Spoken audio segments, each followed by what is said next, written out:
శుభోదయం. ప్రభువైన యేసుక్రీస్తు నామములో వందనాలు తెలియజేస్తూ పరిశుద్ధమైన దేవుని గ్రంథములో నుండి నహూము గ్రంథము 1వ అధ్యాయము 15వ వచనం. సువార్త ప్రకటించు సమాధాన వర్తమానము తెలియజేయ వారి పాదములు పర్వతముల మీద కనబడుచున్నవి. ప్రార్థన చేసుకుందాం. పరిశుద్ధుడా, ప్రేమ కలిగిన తండ్రి, వందనాలు స్తోత్రాలు చెల్లిస్తూ వాక్యం దానిస్తుండగా మీ సన్నిధి మాతో ఉంచి నడిపించి దీవించి ఆశీర్వదించున్నాం. యేసు నామములో ప్రార్థించి అడిగి వేడుకొంచున్నాం తండ్రి, ఆమేన్.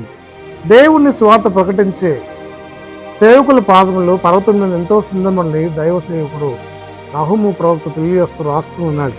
సువార్త ప్రకటించడం ఈ లోకంలో ఒక వరం, సువార్త చాటించడం ఈ లోకంలో ఒక భాగ్యం.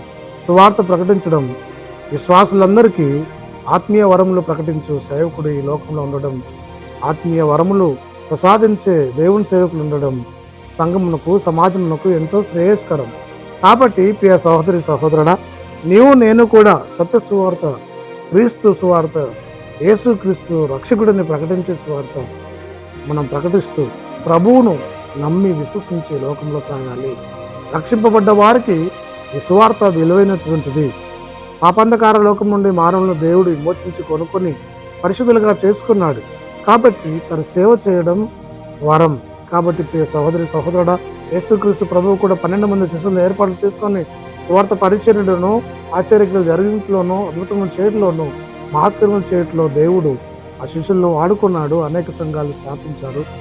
దైవ విశ్వాసులను దైవిక మార్గంలో నడిపించడానికి ఆ యొక్క శిష్యులు ఎంతగానో ప్రయాసపడ్డారు. కాబట్టి నీవు నేను కూడా ఈ లోకంలో, సంఘంలో, సమాజంలో ప్రభు వార్తను విని ఆశీర్వదించబడి ఆ బాధ్యత, ఆ భారము కలిగి దైవ స్వార్థ ప్రకటించే కుమారుడు ఉన్నట్టు పరిశుద్ధాత్మ దేవుడు మనందరికీ తోడైంది నడిపించింది గాక. ఆమేన్. మహోన్నతుల స్తుతి స్తోత్రాలు చెల్లిస్తూ వాక్యం దానిస్తుండగా మీ సన్ని మాతో ఉంచింది మహిమ గంట ప్రభావం ఆరోపిస్తూ యేసు నామములో ప్రార్థించవచ్చున్నాను. ఆమేన్. తండ్రి, కుమార, పరిశుద్ధాత్మ త్రియేక దేవుడు సదాకాలం తోడైంది దీవించింది గాక. ఆమేన్.